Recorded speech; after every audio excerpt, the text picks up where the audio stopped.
All right, Tamara, welcome to the GTM Pack podcast. Thank you for having me. I can't believe I haven't been on yet.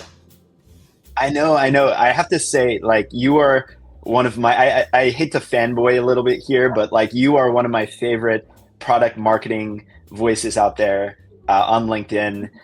You just bring so much value and so much clarity to this practice that we're all trying to perfect here. And I just appreciate you so much for everything that you do for the product marketing community, but also being so generous with your time today on the podcast. But just in general, you've been really, really helpful as we think through Asset Mule and our own go-to-market strategy. So thank you so much. Oh, you're welcome. I love just being able to help and like one of my very favorite topics to talk about. So I'm always down for it. Awesome. Awesome. Well, for those that don't know you as well, why don't you give our viewers a little bit of a background on who's Tamara Grominsky, your career background, and how you got into product marketing in the first place? Sure. Yeah, so I always like to say I'm Canadian because I feel like that helps to explain my very bubbly, friendly personality. But so I'm a career product marketer, but I did not set out to have a career in product marketing. So I'll take you back a little bit. I'm an only child, and as an only child, I was a voracious reader. I still am today, but I was always reading and writing little stories and just storytelling in general. And so my kind of default career path was I want to work in publishing. I think also, not to age myself, but the time while I was thinking about school, publishing was really cool. It was like, remember like The Devil Wears Prada? It was like, oh, you want to work in publishing? Yeah. That's so trendy. The dream of moving to New York. So I did my undergrad in English, and then I actually did my master's in publishing. So I was like committed to this career. And I always describe my master's as almost like an MBA for creatives, because we actually figured out a couple things. First of all, like, how do you scope the market size of a book? Like, how many people might buy this book? What's the run order for it? How do you position for a specific audience? Like, who is this cookbook really for? How does that audience define how we would actually like write the copy on the back of the book? All of that good stuff, right? Storytelling 101. And I actually did work in publishing for a short period of time, but it felt so slow. And honestly, this was like 2009.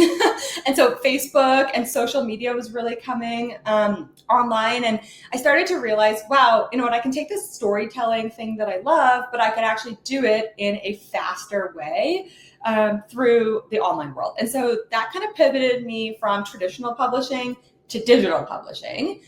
Which is where I spent the first few years of my career. And then that kind of naturally just led into product marketing. But it was a complete accident. What happened was a friend of mine from my publishing school was actually working at a company, and they needed a product marketer for a social media product. And so he was like, oh, actually my friend is like an expert at digital content. She would totally understand this product. You should bring her on board.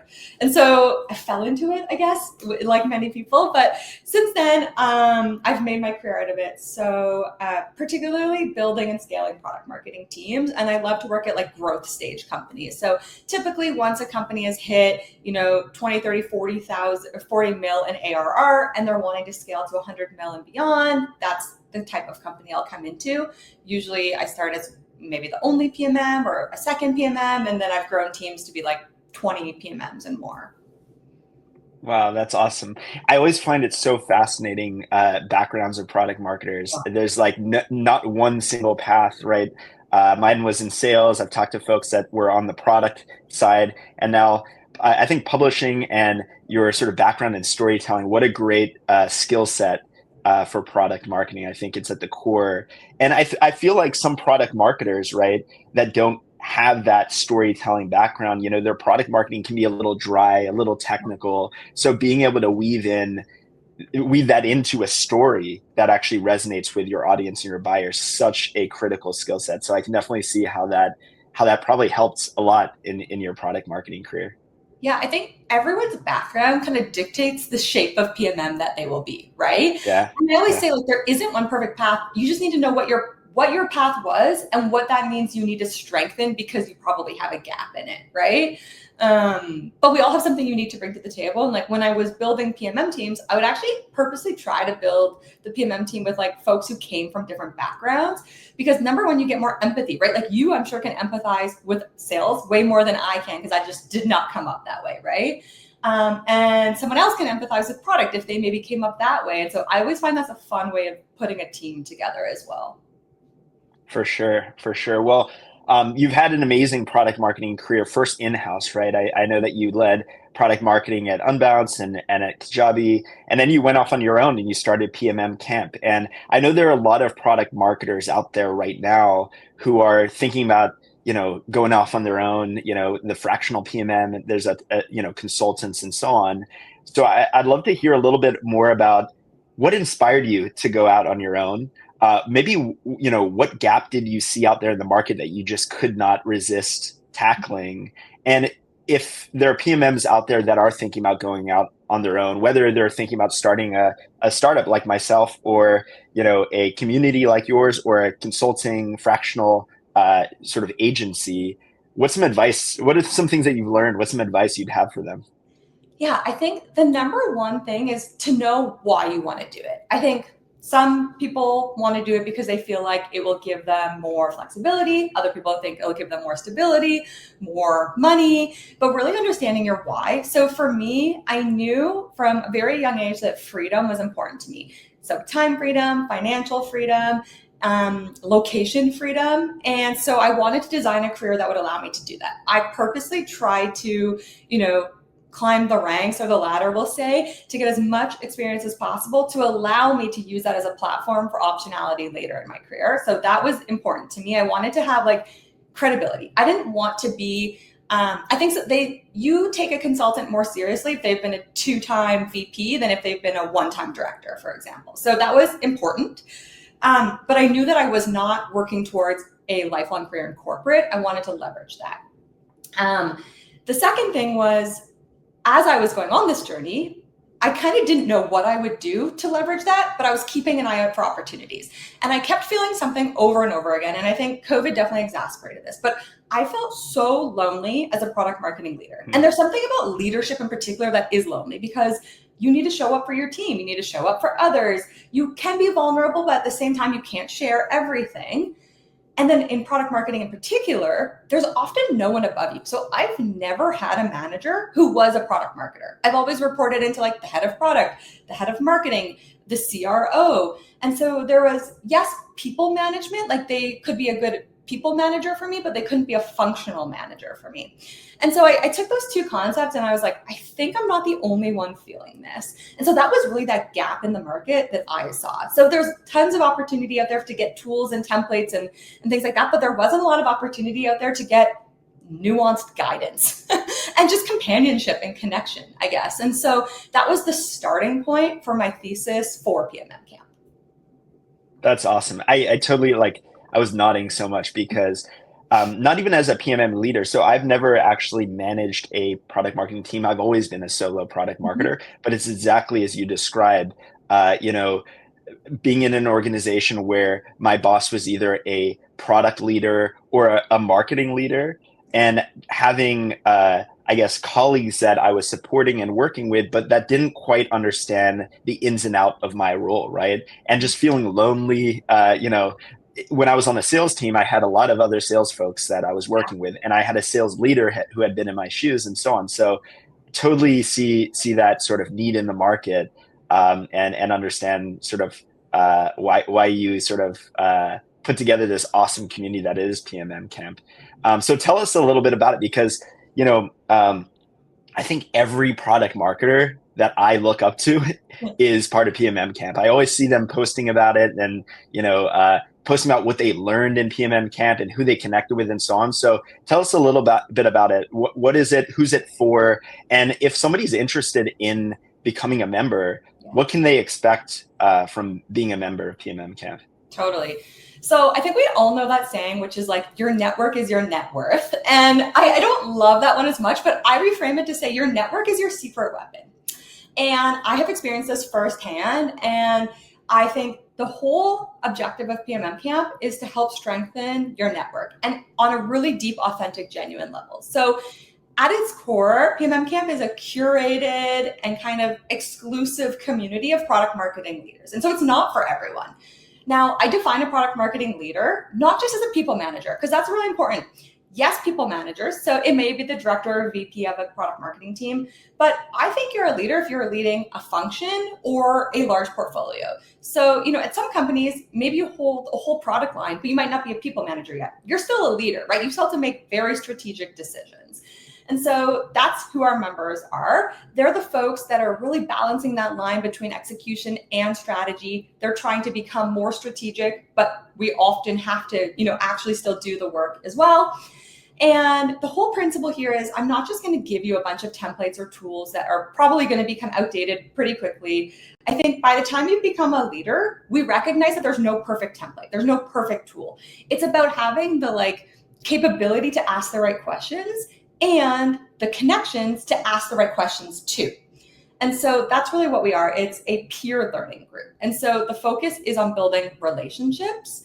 And so how does that actually manifest? Well, we have a community hub where you can literally ask questions 24/7. Typically, there's several people asking a question a day. I'll respond, but the better part is the whole community will respond, right? So if it's a question about B2C product marketing, the B2C product marketers are going to answer it. If it's a question about a deep competitive activity, someone's going to answer that.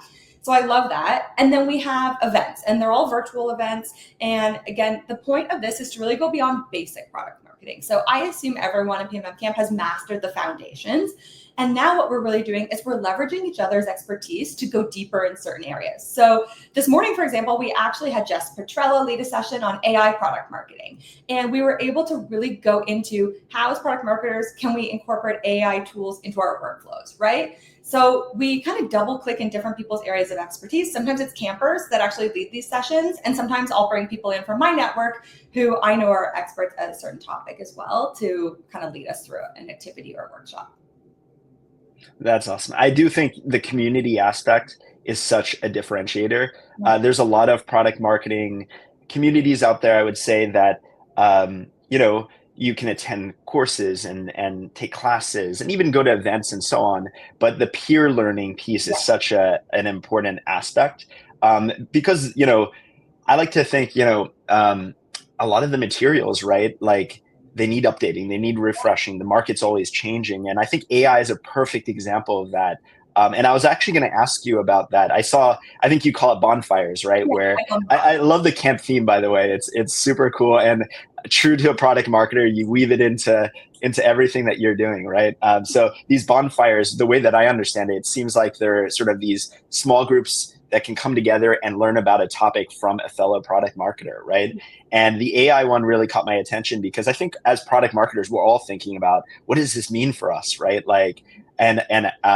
Product marketing, I think in particular, is a role that has the opportunity to really take advantage of AI, right? This is usually a understaffed role that is outsized by the various teams that they're supporting. So AI seems like a huge opportunity for a product marketer to become what I like to call a 10x product marketer, right?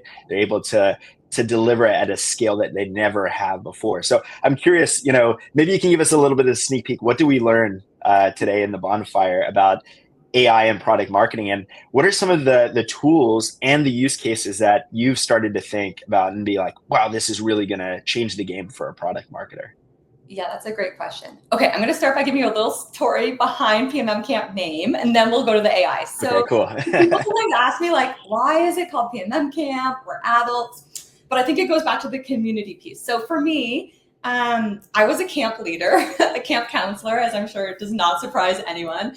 And I went to summer camp my whole life. But did you go to summer camp ever, or? I did. So I was a tennis player. I went to tennis camp, but it's the same thing as summer camp. Yeah. Same thing. So for me, camp symbolizes two things. It symbolizes, you go to camp, and I went to overnight camp, and I would leave camp with two things. I would leave with lifelong friendships and this depth of friendship that I never built anywhere else except at camp, right? Because you're in this container with someone. You have a lot of things in common. You're having these shared experiences. And number two, I always left camp a better person. And to your point, you probably left tennis camp being a better tennis player. Or I remember I learned how to windsurf one year at camp, or cool. Maybe you've come away with some personal growth thing, especially as I started going to camp as a teenager. And so for me, PMM Camp was about how do I help people, join this experience and then come away having learned something and having built connections that are unbreakable. So that's where the camp comes from. There's actually some meaning behind it. But onto the AI thing. So yeah, so my own journey with AI started a couple months ago, and I had this awareness of, I actually am terrified of being left behind. And I could just see some folks in my network who were maybe more earlier adopters really being able to do some cool stuff. And I was jealous, but also became quite scared. And so I've spent the last 6 months just kind of experiencing different tools, trying to think about, how do I use this organically, and not just at a surface level of like, how do I use as many tools as possible, but how do I actually build a tech stack that I can go deep on? And so I think, honestly, it's today is almost like a coworker for me. And obviously I work alone. And so it is nice to have someone be like a thought partner or someone else to turn to. And I see that as being the most organic way most PMMs are using it. Now is just like throughout the day, whenever a task comes up, it's a great starting point to go to, say, ChatGPT. Today in the session, though, we actually went double down on a very specific topic, and we talked about customer interviews. And what we walked through is how it can save you time, but also help kind of provide a starting point for thinking about things that you might not have thought about. So we went through everything of writing the emails to actually send to get the interview scheduled, to actually writing the interview questions, and then how to analyze all of the results, identify patterns and trends, and all of that. So again, a simple use case, but I think sometimes we don't think about how much AI can really help solve that, if that makes sense. Yeah, totally. I could totally see it being a really great customer discovery and customer research tool. I use it in a number of different ways. Definitely, like you said, the ChatGPT kind of replacing my search a little bit, right? Like when I'm looking for answers to questions, I don't want to dig through results anymore. I want something immediately. And I see that Google's also in search results now starting to add, AI generated answers as well, which has been really, really helpful. But I think my most common use case actually, which is kind of similar to customer discovery, is some of these note taker tools for meetings. So I use a tool called Fathom that records my meetings, and not only does it share notes with me and the attendees of the meeting, but I've really found a lot of value in if you have the paid version, there's actually a AI chat that you can then ask questions about the meeting, right? Maybe things that you forgot, right? Oh, she mentioned that she has a meeting with her boss. When was that? And who else is attending and so on? And it would sort of like shoot back the answers. But also, when I'm doing follow-up, I can actually ask it questions, send me 5 bullet points that summarize the conversation. And these are things that I would usually do more manually. I'd read through the notes and I would sort of come up with the 5 bullet points and so on. But now AI, and I might not use it exactly as is, like you said, but it's a great starting point for a lot of these things. So I can definitely see, especially if you're doing a ton of customer discovery conversations, how this can really help synthesize your findings, right? Without having to go through the notes individually is really, really interesting. Totally. I'm kind of using it in 2 ways. So the first way is exactly as you've said. So I have a note taker that I use for all my calls now. And then first of all, I take my notes and I connect it to a log that I have in Notion where I log every conversation I have, particularly with campers. Because as part of PMM Camp, anyone who's a camper can book free calls with me, which is like great value for them. But I have hundreds of campers. And so for me, I'm like, what did I talk about with that person last time I talked to them? It could be 2 weeks ago or 2 months ago. So I'll record the call and then I copy and paste it from the call transcript tool into my Notion tracker where I track all my conversations. And then it's super easy to just query that to be like, what was the challenge they had? Or I'll even set a task to be like, oh, remind me to follow up with that camper in a month because I know they're going to be done that project they'd said. And I just want to check in on them and see how it went. So that's like such a time saver and makes me more confident going into future conversations. The second thing I'll do though is I'll use ChatGPT to ask me questions that I might not be considering about something. And honestly, that's been the most impactful reason that I've been using it in the last few weeks. I'll say, hey, this is what I'm trying to work on. Here's how I'm thinking about approaching it. What do you think I'm missing? And then I'll prompt it. I'll be like, ask me a series of questions one at a time until you feel confident giving me a recommendation. And even just the questions it asks me helps me think completely outside of the box. Yeah, it's interesting to think about it as a thought partner. And I think I saw you post something on LinkedIn recently as well about coming up with goals or ways to improve in the next year by asking ChatGPT, right?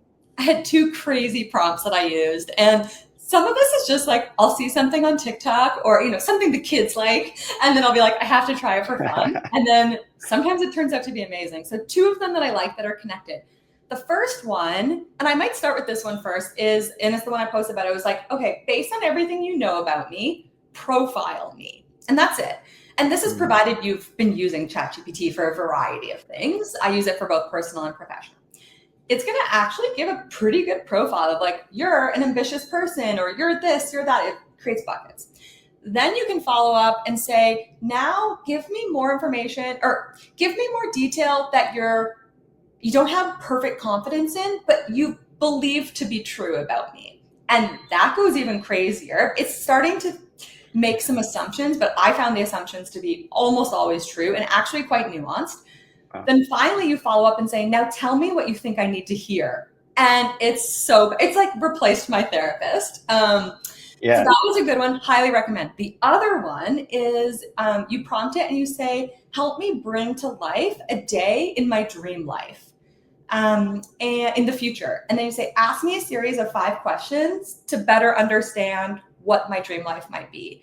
And it'll ask you questions, and then it will literally write a story about the day in the life of you. And it depends on what your time horizon is. Maybe it's 3 years, 5 years, 10, but it's so beautiful. And I think it helps you really understand like, wow, that is what I want. Or, you know what, that doesn't feel as good as I thought it might feel, and like revise the story a bit. And then out of both of those exercises, you can then prompt it to say, help me set goals to get there. So in the first one where it's like, here's what you need to hear. Like mine, I think said, you need to like take more time for rest, or rest is part of achievement.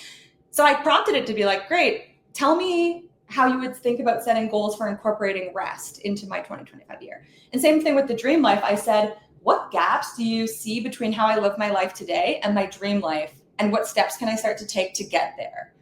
Both very powerful exercises. Yeah. Yeah. Super interesting. It's like therapist / career coach, life coach even is pretty amazing. Awesome. Well, the other topic that I've seen you talk about a lot and I really enjoyed following you on is product launches. And actually, I attended your workshop at the Product Marketing Summit in San Francisco, where we did a whole product launch exercise. It was awesome. But you also have this really great podcast that you do with Jason Oakley and Andy over there, and Ready for Launch, right? So I'd love to hear from you. I think it's such a cool concept of a podcast where you guys are basically competing to share the coolest product launch out there. But I'd love to hear, now that you've looked at probably hundreds of different product launches, what are some of your favorites, and what are some of the things that you that stood out about that particular launch? Yeah. It's such a great question. And one of the reasons I love to do it, and I teach this in the workshop, as you remember, is I truly believe that by studying launches, you will become better at launches yourself. And I don't think this is something we're taught as product marketers, kind of like growing up, because we're always told, like, don't look at what the competitors are doing. Don't worry about that too much. And I remember also hearing a lot, like, you can't learn in B2B, what B2C is doing. And I just disagree with that. Maybe all of the frameworks don't apply. Maybe all of the lessons don't apply, but I learned more from B2C and like direct to consumer product launches than I would from B2B. Totally. But really the spirit of this is whenever you make a purchase, ask yourself, why am I buying this? Like, what campaign did I see? What advertising did I participate in? Is it an emotional decision? Whatever it might be. So it's been so fun. I would say we covered so many product launches. Probably my very favorite was by a company called Thinkific. And it's funny because they were actually a competitor to Kajabi. And I don't remember I think I'd already left Kajabi at that point, but basically they are a platform that helps creators build digital products. And they created a product and launched a product called The Leap. And it was basically a sidecar product. I love sidecar products. Sidecar products are free or very low cost products that a large company or a main product offers as a secondary product. often as a free entry point, right? So you might not be ready for Think of It yet, but maybe your great starting point is the Leap. And what I loved about the Leap was I had been kind of following its journey for a while. It actually started as a media company. And so it started as like a newsletter or a blog for creators. And the person who was building it was actually someone I'd kind of looked up to over the years.